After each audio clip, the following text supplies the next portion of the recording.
Coach's Corner is presented by Bubba's Bar and Grill on Newberry Harbor, offering fresh salads, hearty sandwiches, brick oven pizza, entrees that are large enough to satisfy anyone's appetite, and award-winning seafood chowder.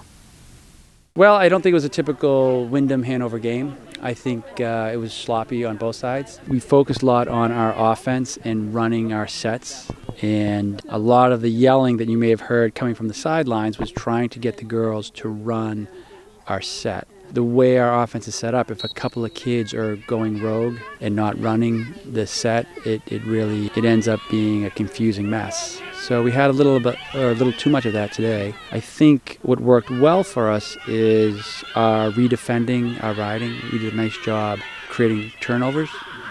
Typically, when you create a turnover, when you're redefending, it's a pretty high percentage that it turns into a goal. But for some reason, we couldn't finish, whether we were throwing the ball away or we were shooting. We weren't being really thoughtful about shooting and hitting corners. I think Perrin Milliken did a great job at the draw, getting the ball out. I think Kate Wagner did a really nice job in the draw, getting the ball off the ground.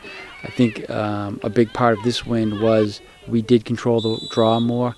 When we played Pinkerton, they dominated the draw 17-6. So today was a great improvement over the draw. So that was a big help. Myro's on defense, always hustling. Coming up with a lot of ground balls, making the right play with the ball. She's our leader out there on the defensive end. We played a little bit too much defense today because we were turning the ball over offensively. And what ended up happening is they had to work harder, and I think our defense did a nice job, specifically Mahler and Annika and Lila and Sophie. They did a really nice job down low.